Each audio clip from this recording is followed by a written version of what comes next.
Hello everyone, मेरे channel में आप सबका स्वागत है। मेरा नाम है मृणालिनी। चलिए देखते हैं इस रीडिंग के माध्यम से यूनिवर्स से आपको क्या मैसेज मिल रहा है।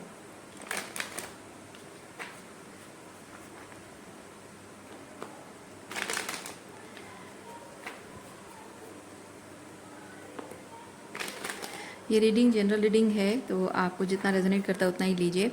आपके जीवन के जिस एस्पेक्ट पर रेजोनेट करता है अकॉर्डिंगली आप देखिए, और जो भी पार्ट आपको रेजोनेट नहीं करता है उसे जाने दीजिए। हो सकता है वो किसी और के लिए हो, और जेंडर स्पेसिफिक नहीं है, टाइमलेस रीडिंग्स हैं, तो आपको जब भी रेजोनेट करता है आप एनर्जी क्लेम कर सकते हैं और रेजोनेंस के हिसाब से रीडिंग का जेंडर स्विच भी कर सकते हैं। और ग्रैटिट्यूड के साथ, अनकंडीशनल लव के साथ, सरेंडर के साथ शुरुआत करते हैं आपकी रीडिंग। देखते हैं क्या मैसेज है यूनिवर्स का आपके लिए।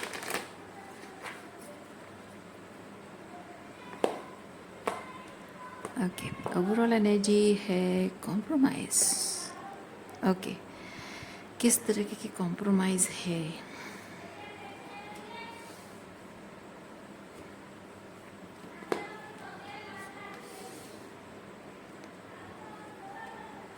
ओके, रिलेशनशिप में ऐसा होता है कि कभी कभी वो आपके लिए कुछ कॉम्प्रोमाइज़ करें, आप उनके लिए कोई कॉम्प्रोमाइज़ करें, वो रेसिप्रोसिटी होती है तो चलता है। लेकिन वो चीज़ नहीं हो रहा है, क्योंकि यहाँ पे आप अकेले हैं जो अकेले इस रिलेशनशिप को नर्चर कर रहे हैं, अकेले ही इस रिलेशनशिप को बनाए रखने के लिए और सरवाइव करने के लिए आपको जो करना चाहिए आप अकेले ही कर रहे हैं। उनका भी जो पार्ट है वो भी आप कर रहे हैं, और आपके जो अदर पर्सन है वो इस रिलेशनशिप के सारे बेनिफिट्स सिर्फ एंजॉय करना चाहते हैं, और साथ ही साथ वो आपको कंट्रोल करने की भी कोशिश करते हैं, क्योंकि आप अपना 100% देते हो, 100% से ज़्यादा भी देते हो। फिर भी शायद वो आपको कहते होंगे कि तुम्हें ये करना चाहिए, वो नहीं करना चाहिए, ऐसे करना चाहिए, वैसे करना चाहिए, why don't you try this and that. तो एक तरह से आपको जितना आप करते हो, आपको जितना करना चाहिए उससे ज़्यादा बढ़कर और भी करते हो, और उससे ज़्यादा और भी वो आपसे एक्सपेक्टेशन नहीं रखते हैं, बल्कि आपको डिक्टेट करते हैं। ठीक है, ये सिर्फ एक्सपेक्टेशन रखना नहीं है, ये डिक्टेटर एनर्जी है। ओके,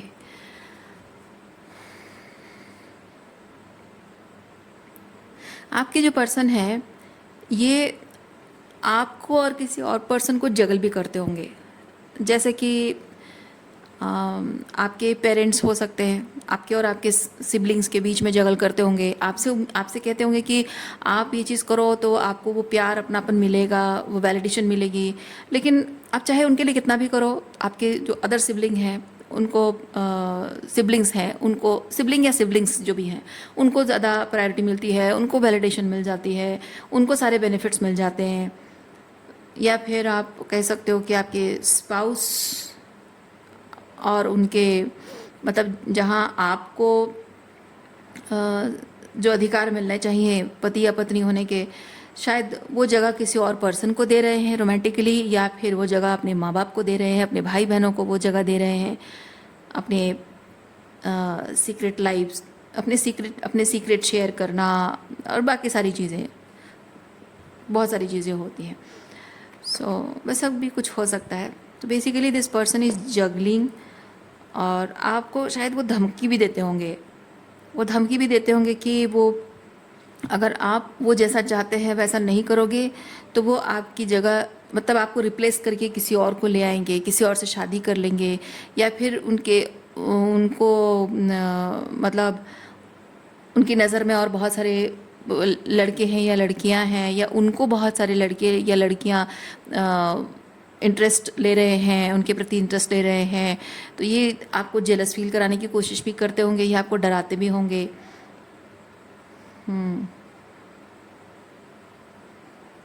और मे भी आपके इन लॉज का प्रेशर भी होता होगा कि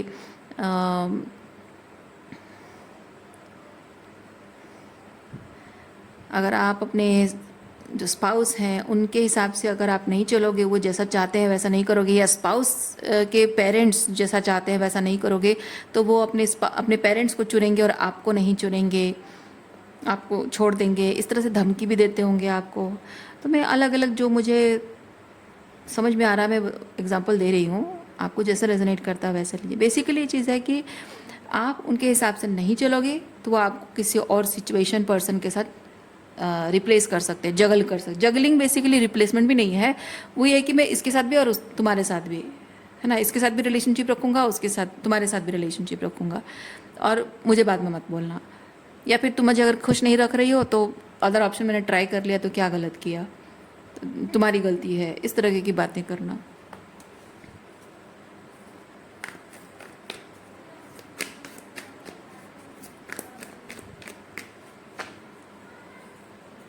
हाँ, मुझे बहुत सारे रेकलेस बिहेवियर दिख रही है, रेकलेस बिहेवियर।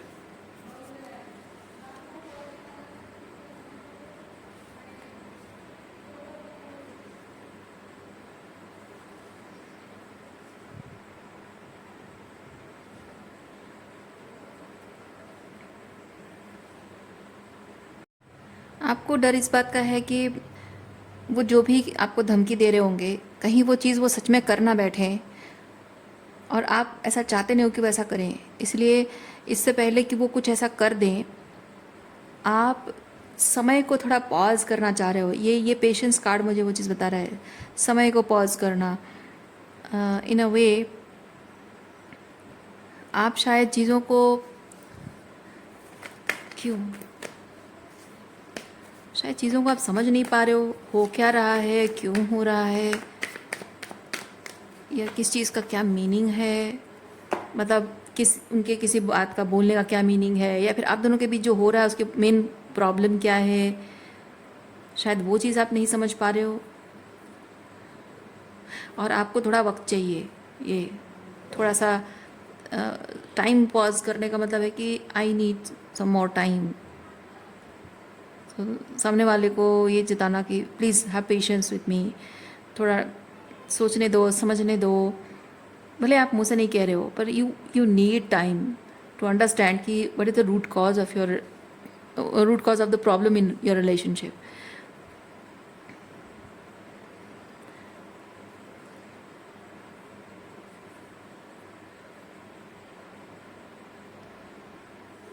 आप अगर उनसे बात करने की कोशिश भी करते हो तब भी वो कुछ अजीब सा बिहेव करते हैं। ये थोड़ा सा मैं क्लैरिफाई करती हूँ, क्योंकि मैं पता है मैं फील कर रही हूँ, आप जब भी उनसे बात करने की कोशिश करते हो, आपके पार्टनर बहुत इजीली अपनी सारी गलतियाँ आप पर थोप देते हैं।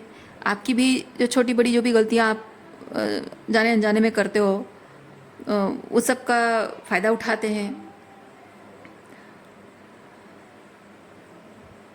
और सारा सारा कुछ दोष आप पर मढ़ देते हैं। और इवन आपको ना इस तरह से स्ट्रेस्ड आउट एंड परेशान देखकर उनको मज़ा आता है।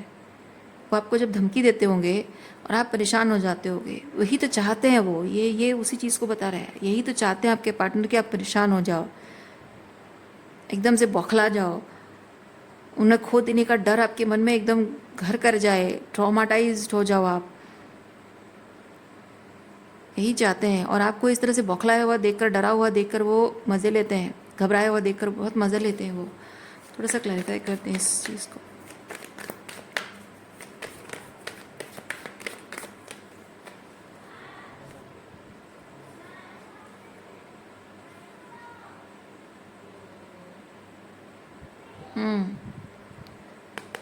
रिलेशनशिप कहीं टूट ना जाए, और मुझे ही कुछ ना कुछ कोशिश करती रहनी होगी। सब कुछ मेरे मेरे भरोसे है, मेरे ज़िम्मे है, तो मुझे ही सब कुछ करना होगा। पर क्या करूँ मैं, मुझसे जितना हो पा रहा है मैं तो कर रहा हूँ या कर रही हूँ, पर फिर भी इतनी सारी प्रॉब्लम क्यों हो रही है रिलेशनशिप में, और मुझे क्या करना चाहिए, ये सोच सोच कर आप परेशान हो रहे हो। और सब कुछ जैसे ये आपके नर्वस सिस्टम पर बहुत प्रॉब्लम क्रिएट कर रहा है, बहुत हैवी हो रहा है, क्योंकि आप समझ नहीं पा रहे हो कि सिचुएशन को, अगर मेरी वजह से सब कुछ हो रहा है या मैं संभाल नहीं पा रही हूँ, तो मुझे और क्या करना चाहिए। और ये बात ना आपके जो पार्टनर है ना, वो आपको मुंह से नहीं बोलते होंगे, वो जताते होंगे, क्योंकि ये मैनिपुलेटिव है। ठीक है, ये हो सकता है डायरेक्ट नहीं बोलते होंगे, इनडायरेक्ट तरीके से बोलते होंगे, या फिर अपनी डिमीनर, उनका बिहेवियर, उनके एक्सप्रेशंस, बोलने का लहजा, या फिर कभी साइलेंट ट्रीटमेंट देना, डिस्टेंट हो जाना, तो उससे उससे वो मतलब एनर्जी ऐसे मैनिपुलेट करता है जिससे कि आपको ऐसा एहसास होता है कि I need to do something, but मैं अब क्या करूँ, मैं इतना कुछ करती हूँ फिर और क्या ही करूँ मैं। वो एनर्जी बहुत, आप बहुत ही थ्रेटनिंग एनर्जी फील करते हो, बहुत ही अर्जेंसी वाली एनर्जी फील करते हो।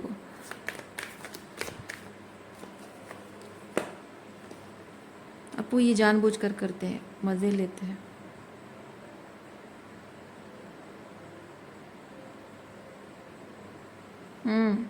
आपको हमेशा, आप उनके लिए चाहे कितना भी कुछ ना कर लो, कुछ ना कुछ कर लो, कितने भी एफर्ट्स कर लो, कितना भी उनका ख्याल रखो, कुछ भी करो अपने रिलेशनशिप के लिए, फिर भी कुछ ना कुछ मिसिंग उनको लगता है और वो निकाल भी देते हैं, कुछ ना कुछ मिसिंग गलतियाँ निकाल भी देते हैं, हमेशा कुछ ना कुछ गलतियाँ निकाल देते हैं।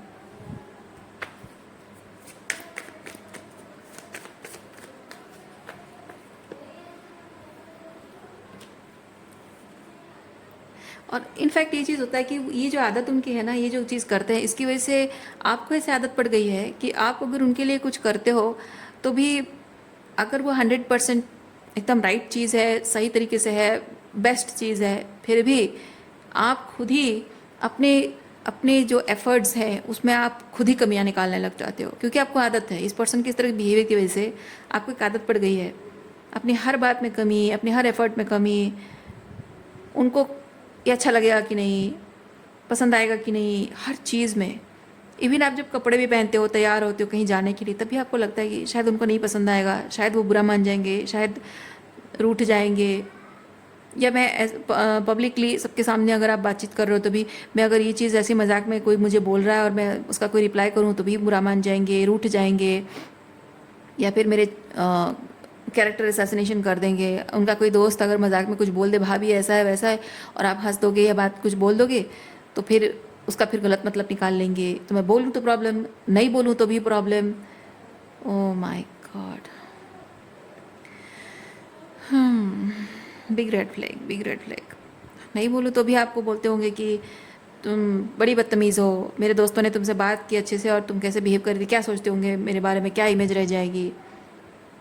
तो हर तरह से मतलब ये इसको बोलते हैं ना walking on eggshells. You are continuously walking on eggshells. कब किस बात पे वो नाराज़ हो जाए, किसी बात पे कोई भरोसा नहीं है। Oh my God, narcissist tendency, typical narcissist behaviour है आपके पार्टनर का।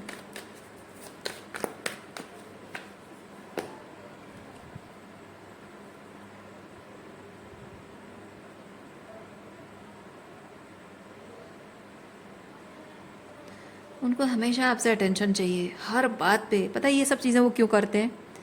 क्योंकि उनको अपने लिए अटेंशन क्रिएट करना होता है, अपनी इंपॉर्टेंस क्रिएट करनी होती है, वो इसीलिए ये सब करते हैं। हर बात पे, हर बात को ड्रामा तमाशा बनाना, हर बात में कुछ ना कुछ इश्यूज क्रिएट करना। और सिर्फ वो जानना चाहते हैं, उनको मज़ा आता है, बहुत मज़ा आता है उनको कि वो कितना अटेंशन क्रिएट कर पा रहे हैं, कितना आपको इफ़ेक्ट कर पा रहे हैं, आप पर कितना प्रभाव है उनका। यस, अपनी इम्पोर्टेंस बनाए रखना चाहते हैं वो।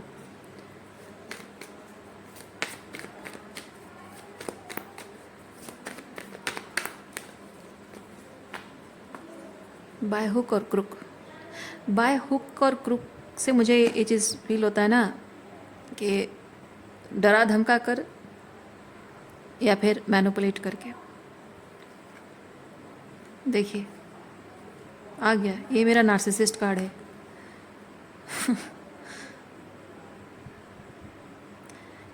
ये पर्सन की एनर्जी ऐसी होती है कि ये कितनी भी टॉक्सिसिटी कर लें, कितना भी आपके साथ टॉक्सिक बिहेवियर कर लें, पर फिर आपके साथ आकर ऐसे बात करते, ऐसे बिहेव करते जैसे कुछ हुआ ही नहीं है।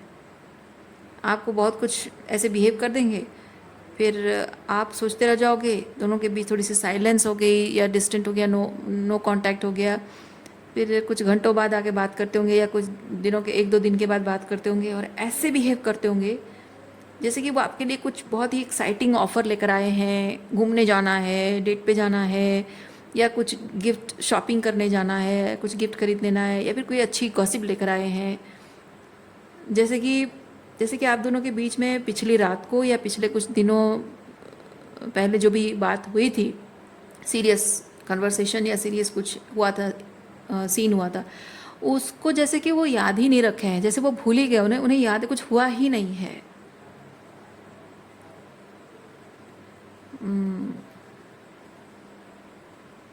इवन इस तरह से कुछ आपको ऐसे जताते होंगे, रात को सोते वक्त आप रात भर रो रहे हो, वो इस तरफ मुंह करके, आप इस तरफ मुंह करके आप रो रहे हो, और वो जानते हैं, वो जानते हैं बहुत अच्छे से कि आप उधर मुंह करके रो रहे हो, पर वो बात नहीं करेंगे, वो एकदम साइलेंट ऐसे हो जाएंगे जैसे कि उन्हें पता ही नहीं है, ना सुनाई दे रहा, ना दिखाई दे रहा, ना महसूस हो रहा है, एकदम साइलेंट होकर सो जाएंगे। और सुबह उठकर ऐसे रोमांटिक तरीके से, प्यार से, आज बड़ी प्यारी लग रही हो, या आज मतलब कुछ भी प्यार से बोलना, रोमांटिक बातें करना, या बहुत ऐसे सॉफ्ट तरीके से बातचीत करना, जैसे कि बस ऐसे ही बहुत ही लविंग हस्बैंड और वाइफ हैं।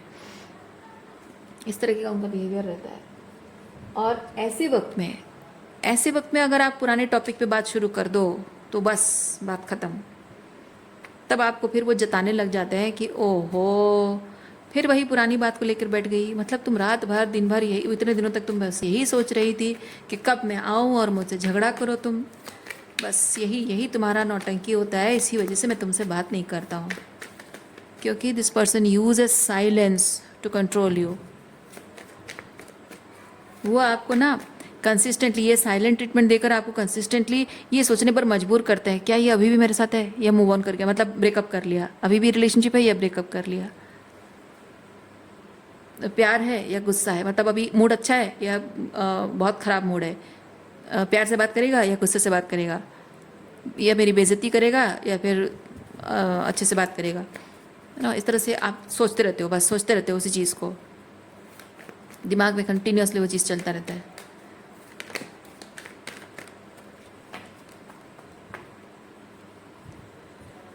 और जैसे ही उनका इस तरह का कूल बिहेवियर देखते होगे, आप सोचते हो कि क्या है ये, क्या मतलब पिछली जो बातचीत हुई थी, जो प्रॉब्लम हुआ था, उसके बारे में तो कुछ ये एनर्जी है ही नहीं इसका, कुछ कोई कोई बातचीत नहीं, कोई रिग्रेट नहीं, कुछ नहीं, कोई अकाउंटेबिलिटी नहीं, पूछो तो प्रॉब्लम, और वो अशांति नहीं चाहता होगा, वो कहता हो कि नहीं मुझे तो घर में शांति चाहिए भाई, तुम्हारी इसी हरकत की वजह से मैं ऑफिस से देर से आता हूँ, या दोस्तों के साथ जाके बैठ जाता हूँ, घर नहीं आता हूँ, बहाने। और वो शायद इसी तरीके से वो जानबूझकर सीन क्रिएट करते हैं, बहाने बनाते हैं, ताकि उनको घर से बाहर ज़्यादा से ज़्यादा टाइम घर से बाहर रहने का मौका मिले, और वो दोस्तों के साथ मस्ती करें, एंजॉय करें, या दूसरी लड़कियों के साथ रिलेशनशिप उनका हो, और वो बहाना है। इस तरह की चीज़ें सीन क्रिएट करना बहाना है, उससे मौका मिल जाता है कि उनकी अगर कोई गर्लफ्रेंड होगी तो उसके साथ घूमने फिरने का, टाइम स्पेंड करने का मौका मिल जाएगा। और घर में आकर एक्सक्यूजेस देने के लिए और डर नहीं रहेगा, सीधे बोल देंगे कि तुम तो ये सब ड्रामा करती हो, नौटंकी करती रहती हो, मेरा मन बहुत उदास था, मैं दुखी था, बहुत डिसअपॉइंटेड था, मेरा हार्ट ब्रेक हुआ था, और बहुत मुश्किल से मैंने खुद को मनाया और घर वापस आया हूँ, तो अब आप कुछ कह भी नहीं सकते हो। तो एक कम्युनिकेशन गैप को क्रिएट करते हैं आपके और उनके बीच, और वो इस तरह से बात को ऐसे पलट देते हैं, देखिए बात को इस तरह से पलट देते हैं जैसे कि सारा दुख, सारी तकलीफ़ उनकी है, और आपको उस बात से कोई फ़र्क नहीं पड़ता है।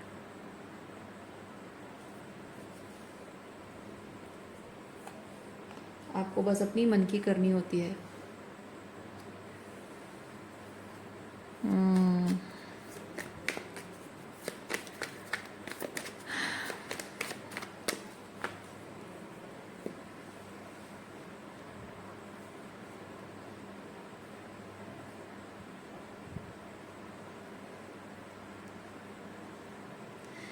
ये जो आपके साथ करते हैं ना, ये सिर्फ आपके और उनके बीच बात नहीं रहती है, क्योंकि इस कार्ड के थ्रू मैं चीज़ फील कर रही हूँ कि ये अपने घर वालों को, अपने दोस्तों को आपके बारे में बहुत ही गलत इमेज प्रेजेंट करते हैं। ठीक है, आपकी बहुत गलत इमेज प्रेजेंट करते हैं, जिसकी वजह से क्या होता है कि इनको एक सपोर्ट मिल जाता है, वैलिडेशन मिल जाती है लोगों से।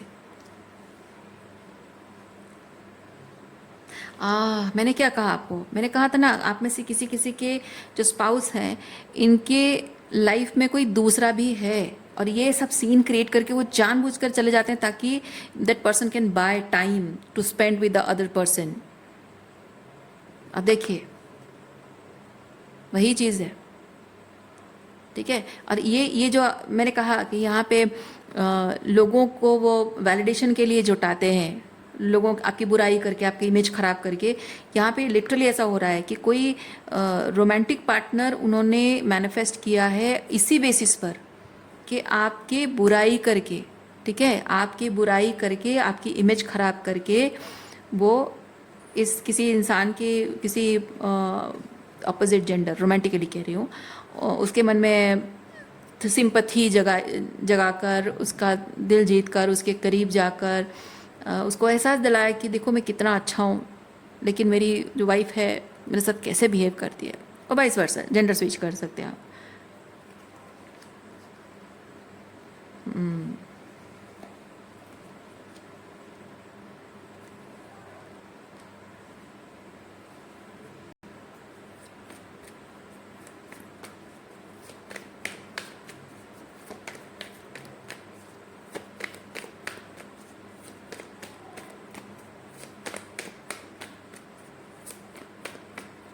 क्योंकि मैरिज रिलेशनशिप में अगर कोई इंसान दुखी है ना, टॉक्सिक सिचुएशन है, और अगर बाहर, घर के बाहर अगर कोई अपोजिट जेंडर वाला कोई मिल जाता है, उससे दोस्ती हो जाती है, अपना सुख दुख अगर इंसान बांट भी देता है, तो भी सामने वाला अगर इंटरेस्टेड है, और वो अगर इंटरेस्टेड हो ना हो पर्सनल लाइफ के बारे में, अगर वो पूछे, तब भी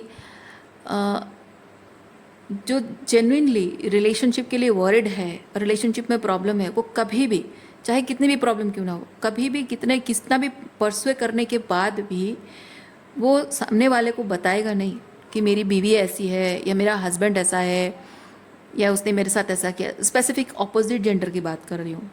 हालांकि महिलाएं तो अपनी फीमेल फ्रेंड जो होती हैं उनके साथ तो अपने हस्बैंड के बारे में गॉसिप करती हैं, और जो मैन होते हैं वो अपने जो बचपन के दोस्त हैं या कॉलेज के दोस्त हैं उनके साथ अपनी बीवियों की बुराई करते रहते हैं, वो कॉमनली चलता है। लेकिन मैं ऑपोजिट जेंडर की बात कर रही हूँ। जैसे आप एक अगर मैन हो और आपकी वाइफ से आप परेशान हो, तो कोई अगर फीमेल फ्रेंड ऑफिस में है या कहीं कॉलेज की है या कहीं भी कोई दोस्त आपको मिल जाए, और वो बातों ही बातों में अगर वो पूछे, आप अपनी प्रॉब्लम, मैं परेशान हूँ बोलना एक चीज़ है, और मैं अपनी बीवी से परेशान हूँ बोलना एक चीज़ है। आप इतने अगर कोई इंसान समझदार होता है ना, वो ये नहीं कहता है कि मैं अपनी बीवी से परेशान हूँ, है ना, क्योंकि सामने वाला अगर जेन्युइनली आपसे सिर्फ दोस्ती करना चाहता है तो वो आपकी प्रॉब्लम सॉल्व करने में हेल्प करेगा। अगर सामने वाला रोमांटिकली इन्वॉल्व होना चाहता है तो वो उस चीज़ का फ़ायदा उठाएगा। तो चाहे जो भी हो, जो समझदार मैन और वुमेन होता है वो चाहे कितने भी परेशान हो, अपनी प्रॉब्लम बताना, एक जेन्युइन तरीके से अपनी प्रॉब्लम बताना, और अपनी बीवी या हस्बैंड की बुराई करना, तो वो एक तरह से ये होता है कि सामने वाले को एक हिंट मिलती है कि this person is victim of certain situation और विक्टिम ऑफ अ रिलेशनशिप। तो सामने वाले के इंटेंशन अगर सही नहीं होता है ना, तो वो उस चीज़ का फ़ायदा उठाते हैं।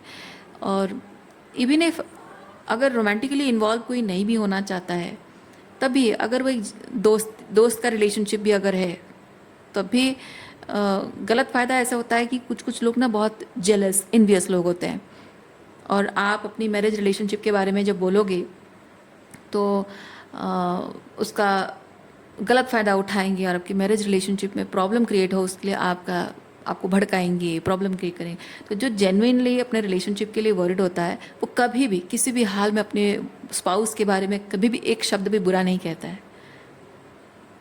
इनफैक्ट हाँ, प्रॉब्लम है, ठीक है, बस हाँ थोड़ा बहुत ऐसे तो चलता ही है, ऐसे करके बात टाल देगा, लेकिन वो ऐसे खुद को विक्टिमाइज़ नहीं करेगा कि मैं बहुत परेशान हूँ, दुखी हूँ, क्योंकि उसको पता होता है, कि चाहे वो किसी तरह का भी, चाहे वो फ्रेंड हो या रोमांटिकली इन्वॉल्व होना चाहता हो, किसी इंसान को नहीं बताना चाहिए अपने पर्सनल लाइफ, मैरिड लाइफ के, है ना, प्राइवेट बातें नहीं शेयर करनी चाहिए कि उनका स्पाउस कैसा है, क्या है।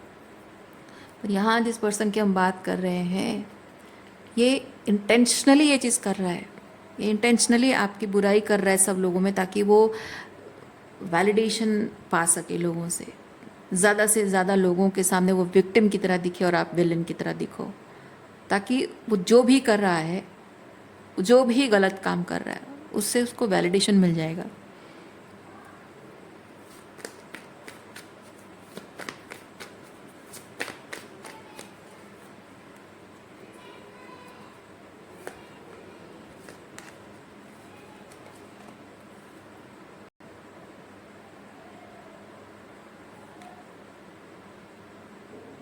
देखिए यहाँ उस तरह की जो जो बात अभी मैंने कही, वो मुझे ही लगा कोई रिलेवेंस नहीं है। मुझे लगा कोई रिलेवेंस नहीं है इस बात का, अभी जो मैं बता रही थी एक सिचुएशन के बारे में, पर एग्जैक्टली वैसे ही कार्ड्स आए हैं। You are that man responsible masculine energy, अपने रिलेशनशिप का सारा बैगेज खुद ढो रहे हो, और आप उसे संभाल पाओगे नहीं संभाल पाओगे, जिम्मेदारी आप ले रहे हो, है ना। आप बाहरी तौर से, क्योंकि ये ना ये होता है कि I am not seeking validation from outside, I know what I am doing and कैसी स्थिति में हूँ, क्या है मेरे लाइफ में, कैसे हैंडल करना है, भले मुझे नहीं पता है, पर जो भी है क्या है कैसा है मुझे पता है, और मैं अब रास्ता ढूंढ लूँगा। मुझे बाहर से कोई वैलिडेशन नहीं चाहिए कि, है ना, अच्छा बुरा कुछ भी नहीं सुनना है मुझे। ये वैसा चीज़ है, and you are very much aware of that. आप बहुत अच्छे से जानते हैं ये चीज़ कि आपकी मैरिड लाइफ के लिए आप एक रिस्पॉन्सिबल मैस्कुलिन एनर्जी हैं, रिगार्डलेस ऑफ जेंडर। क्योंकि मैस्कुलिन एनर्जी क्यों है? बिकॉज ये प्रोटेक्शन को रिप्रेजेंट करता है, प्रोटेक्शन, हेल्दी बाउंड्रीज को रिप्रेजेंट करता है। तो स्ट्रॉन्ग बाउंड्रीज आपके मैरिज रिलेशनशिप के चारों तरफ एक स्ट्रॉन्ग बाउंड्री है। किस चीज़ का? कि आप अपने पर्सनल लाइफ के बारे में लोगों के साथ शेयर नहीं कर रहे हो, है ना। वो एक स्ट्रॉन्ग बाउंड्री है, और वो अच्छी बात है, वो होना चाहिए, because you are taking responsibility of relationship. वो जैसा चल रहा है, जो भी करना है देखेंगे, है ना क्या, क्योंकि अवेयरनेस भले ही नहीं है। बिकॉज क्या यहाँ ये कार्ड बताता है कि मैं सफ़र कर रहा हूँ, तकलीफ़ में हूँ, विक्टिम हूँ सिचुएशन का, and I need to find some way to make things right, but किसी तरह से दूसरों का इन्वॉल्वमेंट मुझे नहीं चाहिए।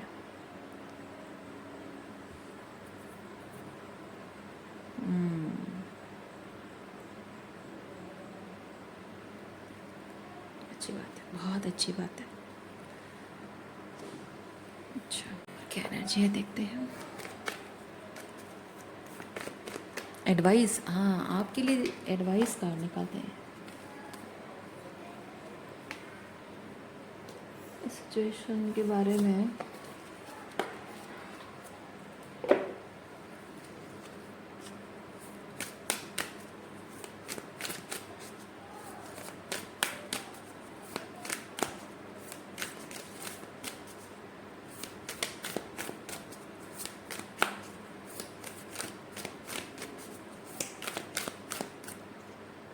ये जो सिचुएशन मैंने आपको एक्सप्लेन किया, इसके रिगार्डिंग मैं एक चीज़ फील कर, दो चीज़ें मैं फील कर। पहला ये कि आप अगर किसी बाहरी तौर पे किसी तरह का वैलिडेशन पाने के लिए आप अगर किसी को इन्वॉल्व करते हो, तो काइंड ऑफ आपके जो पर्सन है उनको एक मौका मिल जाएगा आपको दोष देने के लिए, और वो जो भी गलत चीज़ें कर रहे हैं आपके साथ, है ना, उसको वैलिडेशन मिल जाएगी आप ऐसा कर रहे हो। क्योंकि देखिए क्या होता है ना, when you are dealing with a manipulator and toxic person, तो वो चाहे कितनी भी गलतियां करे, कितना भी गलत कर रहे होंगे, लेकिन आपकी एक छोटी सी भूल, जो कि भूल भी नहीं है, आपने सिर्फ वैलिडेशन पाने के लिए किसी को अपना दुखड़ा सुना दिया, है ना, या फिर कभी आप दुखी, बहुत ज़्यादा दुखी हो और आप रो रहे हो, और रोते रोते किसी ने आपको कंधा दे दिया।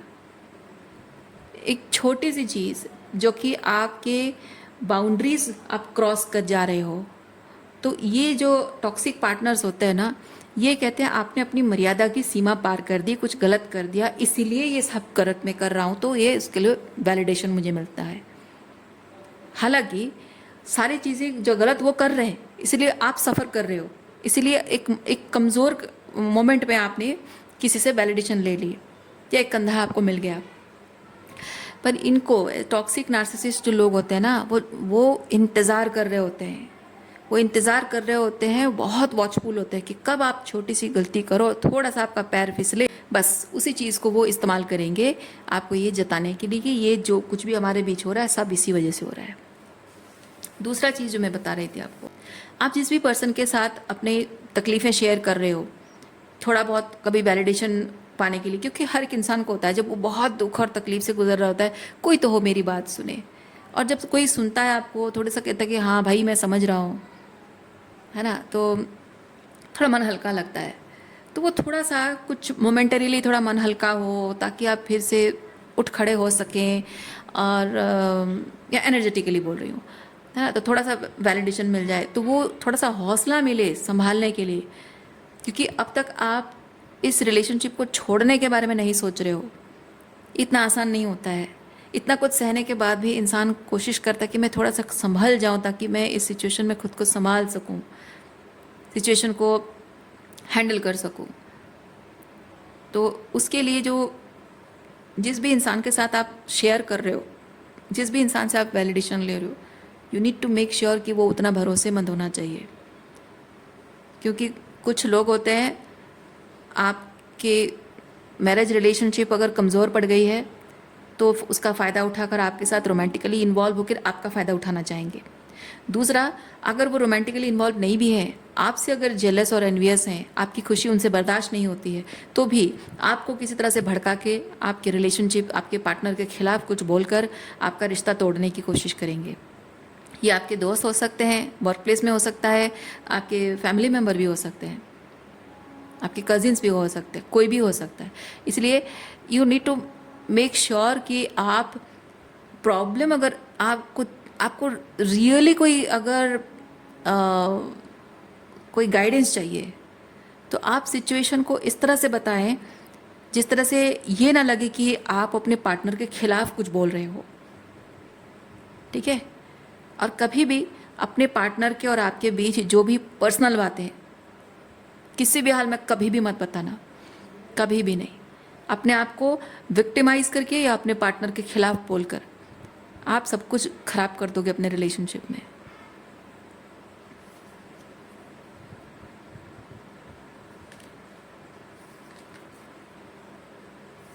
हाँ, वो तो है ही। देखिए, आप इस वक्त बहुत ही तमस वाली एनर्जी में हो, बहुत ही लो वाइब्रेशन चल रहे हो, बहुत ही दुखी हो, और विक्टिम मोड में आप हो। क्योंकि हाँ, आप विक्टिम हो, एक सिचुएशन के विक्टिम हो। विक्टिम मोड में होना आपकी गलती नहीं है। हाँ, विक्टिम मोड को अपना ईगो पोस्ट करने के लिए इस्तेमाल करना वो गलत चीज़ है। ओके, जैसे कि आपका पार्टनर अगर करे, जैसे कि मैंने कहा कि हाँ, आप किसी से थोड़ा सा बात कर लेते हो मन हल्का, वो एक थोड़ा सा एक वीक मोमेंट में दुख तकलीफ किसी को सुना दिया, और वो उसको बोलेंगे कि हाँ तुम्हारे यही तुम्हारा चरित्र है, इसी वजह से मैंने ये किया वो किया, हमारा रिश्ता कमज़ोर है। तो इसको कहा जाएगा कि अपने आप को विक्टिमाइज करना और उस चीज़ का फ़ायदा उठाना, अपना ईगो बूस्ट करने के लिए, अपनी गलतियों को वैलिडेशन देने के लिए इस्तेमाल, ये गलत चीज़ है। पर आप यहाँ जब विक्टिम है सिचुएशन, आप एक्चुअली में विक्टिम हैं, तो ये विक्टिमहुड जो है, तो इस एनर्जी से बाहर निकलने की कोशिश आप कर रहे हो। क्योंकि यहाँ पे ये दिख रहा है कि you are seeking wisdom from somebody, you are seeking help. इसलिए ये जब आप किसी से हेल्प ले रहे हो ना, तो you need to make sure कि ना खुद को विक्टिमाइज करना और ना ही अपने पार्टनर को ब्लेम करना हर चीज़ के लिए। क्योंकि सच ये है कि रिलेशनशिप अगर ख़राब होता है तो कहीं ना कहीं आपकी भी कुछ भूल है और उनकी भी कुछ भूल है, ठीक है। आप शायद कुछ ऐसी भूल कर रहे हो जो आप नहीं जानते हो, और उनकी सारी जो भूल है, जो गलतियाँ वो कर रहे हैं, वो सब आप देख पा रहे हो। इसलिए आपको लग रहा है कि सारी गलती उनकी है, लेकिन कहीं ना कहीं कुछ ना कुछ गलती आपकी भी है। तो आप किसी इंसान से एडवाइस ऐसे लो जिससे कि आप ये समझ सको कि आपकी तरफ से क्या भूल हो रही है, जिसकी वजह से कि आपका पार्टनर ये सब गलत चीज़ आपके साथ करने में कैपेबल हो रहा है। और अपने पार्टनर की गलतियों के ऊपर ज़्यादा फोकस करने की बजाय आप अपनी गलतियों पर फोकस करें, ताकि उन गलतियों को आप सुधारें। जो गलतियाँ आपने अनजाने में की है, जाहिर सी बात है आप जानते नहीं हो, तो वो गलतियाँ जब आप सुधारते हो, आपके अंदर मैच्योरिटी आती है, अपने आप को संभालने की क्षमता आती है, डिटैचमेंट आता है। मेंटल क्लैरिटी आती है।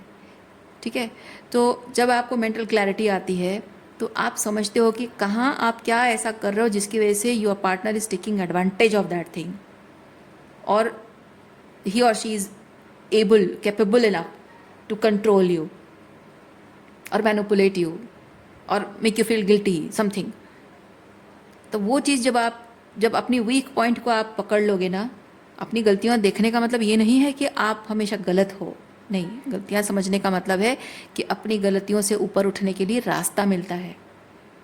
तो जब अपनी गलतियों से ऊपर उठ जाओगे, अपने आप को सेल्फ एम्पावरमेंट आपकी हो जाएगी, है ना, अपने आप को जब स्ट्रांग बना लोगे तो वो जो भी आपको सताने के लिए, परेशान करने के लिए, साइकोलॉजिकली, इमोशनली जो भी कर रहे हैं, नहीं कर पाएंगे आगे जाकर, है ना।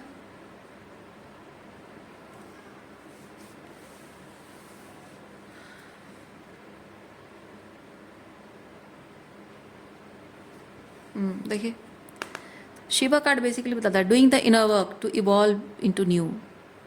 जैसे मैंने आपको बताया, इनर वर्क, शैडो वर्क थोड़ा करना होगा, क्योंकि कभी कभी हम सोचते हैं कि ये मेरा प्यार है, ये मेरी सॉफ्ट साइड है और ये तो मेरी अच्छाई है, बट वो अच्छाई को भी हम कभी कभी ओवर एक्सटेंड कर रहे होते हैं। ठीक है, खाना अच्छा लग रहा है इसलिए आप, टेस्टी है इसलिए आप ज़बरदस्ती खाओगे, आपकी तबीयत खराब होगी ना। कोई भी, जैसे कि बच्चों को देखो, बच्चों का मैं एग्जांपल बता रही हूँ, खाने की चीज़ अगर सब्जी से कुछ बना होगा तो बच्चे वो चीज़ इतना भी टेस्टी क्यों ना हो, नहीं खाते हैं ज़्यादा, जितना ज़रूरी है बस उतना ही खाते हैं, इनफैक्ट उससे थोड़ा कम खाते हैं। लेकिन अगर उनके पसंद की कोई चीज़ हो जाए, ओहो, वो भले ही थोड़ी कम टेस्टी हो लेकिन ठूस ठूस के खाते हैं, है ना। तो कहने का मतलब ये चीज़ है कि हम जब अच्छा कुछ कर रहे हैं, हमारे अंदर अच्छाई हम देख रहे हैं, हो सकता है कि हमारी वो अच्छाई गलत तरीके से प्रेजेंट हो रही है और उस चीज़ का लोग फ़ायदा उठा रहे हैं। तो शैडो वर्क का मतलब वही होता है कि अपनी अच्छाई को उतना ही दो जितना कोई लायक हो, जितना लायक हो। ठीक है, तो वो इनर वर्क, शैडो वर्क आपको करना है। सो रीडिंग मैं यहीं पे रखती हूँ। उम्मीद करती हूँ इस रीडिंग से आपको कुछ क्लैरिटी मिली हो। मैं आपको नेक्स्ट रीडिंग में मिलती, अपना ख्याल रखिए, खुश रहिए, बाय।